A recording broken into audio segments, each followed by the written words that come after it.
जय भीम। रविवार दिनांक 31 ऑगस्ट 2025 सम्राट वाचनमध्ये हा दुसरा लेख आहे। लेखाचं शीर्षक आहे जनगणनेतील संभ्रम। त्याचे लेखक आहेत प्राध्यापक उषा काळे। भारतात 1881 पासून दर 10 वर्षांनी लोकसंख्येची गणती म्हणजेच जनगणना होते व त्यावरून स्त्री पुरुषांचे, बालकांचे, वृद्धांचे प्रमाण ठरविले जाते। तसेच आर्थिकदृष्ट्या मागासलेल्यांचे, मागासवर्गीयांचे प्रमाण ठरविले जाते आणि त्यानंतर लोकांच्या विकासासाठी सरकारकडून धोरणे निश्चित केले जातात। 2021 पासून काही कारणास्तव जनगणना होऊ शकली नाही, ती आता काही महिन्यात होऊ घातलेली आहे। त्या अनुषंगाने अनेक बौद्ध बांधव संभ्रमित झालेले आहेत की जातीच्या रकान्यात आपण काय लिहावे। लोकांचा संभ्रम दूर करण्यासाठी 25 ऑगस्ट 2025 रोजी दैनिक वृत्तरत्न सम्राटने एक गोलमेज परिषद आयोजित केली होती। त्या गोलमेज परिषदेमध्ये असे ठरले की जनगणनेत बौद्ध बांधवांनी धर्म, बौद्ध आणि जातीच्या रकान्यात पूर्वीची जात लिहावी। हे वाचून मन अस्वस्थ झालं।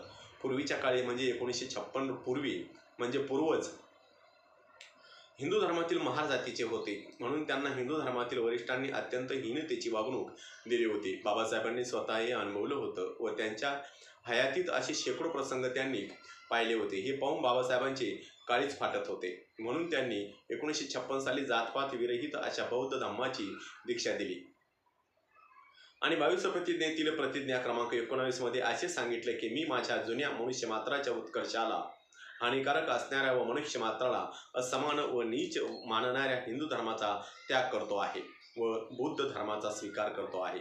याचाच अर्थ असा की महार या शब्दाचा पुनरुच्चार करावयाचा नाही।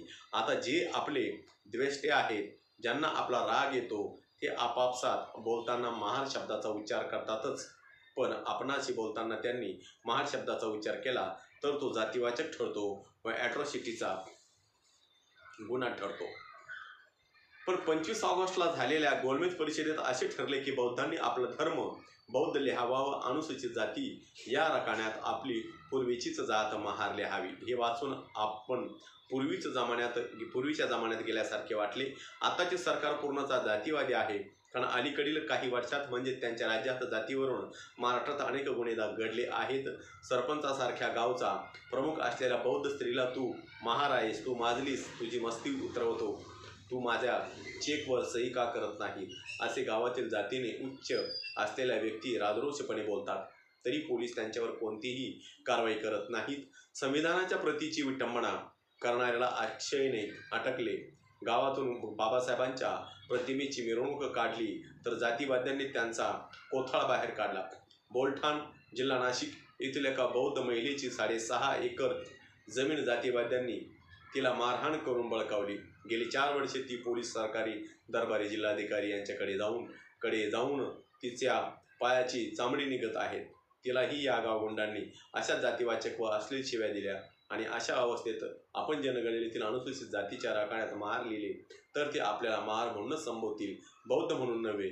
सरकारी अथवा खाजगी कार्यालयात काही कामानिमित्त आपण गेलो तर तेथील शिपाई आपल्याला महार म्हणूनच बोलतील। थट्टेत सुद्धा ते आपल्याला महार म्हणण्यास मागे पुढे पाहणार नाही। तेव्हा आपण निशब्द होऊ, कारण आपणच जनगणनेतील रकान्यात महार लिहून देणार आहोत। आपणच आपल्या पायावर धोंडा मारून घेणार आहोत आणि येरे माझ्या मागल्या म्हणजे पुन्हा मागचे दिवस आल्याशिवाय राहणार नाही। आता सध्या आपली लोकसंख्या 1.5 अब्ज असलेली असेल। जनगणना होईल तेव्हा तरी ती RSSचे संचालक म्हणून भागवत म्हणतात की हिंदूंनी कमीत कमी 3 तरी मुली जन्मास घालावी।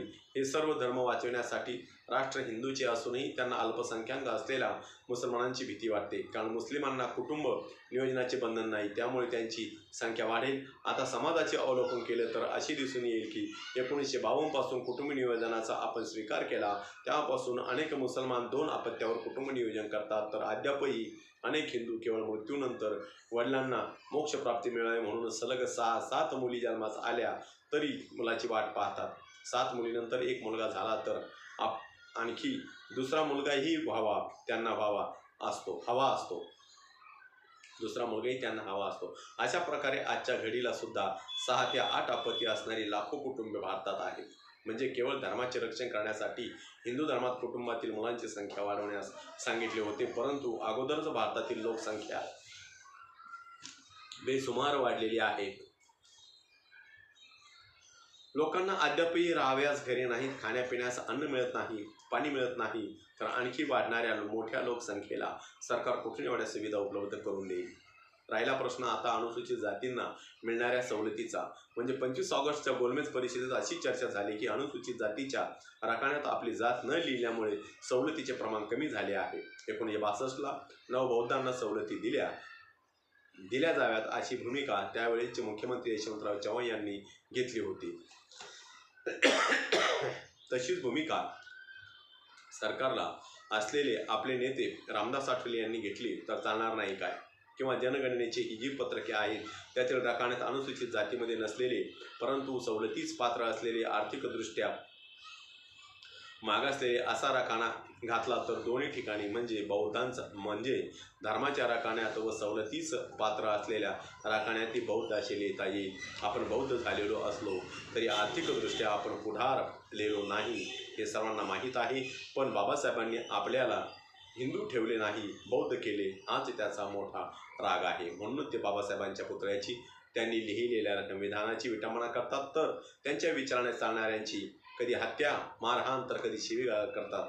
महार ही जात हिंदू धर्मातील आहे, ही बौद्ध धर्मातील नाही. म्हणून आपल्या मुलांच्या दाखल्यावर धर्म हिंदू येईल व जात महार येईल आणि पुढे आपल्या मुलांनी कितीही कपाळी ओरडून सांगितले की आम्ही हिंदू नाही बौद्ध आहोत तर ते कदापिही मानणार नाहीत, कारण बौद्ध धर्मात जात नाही.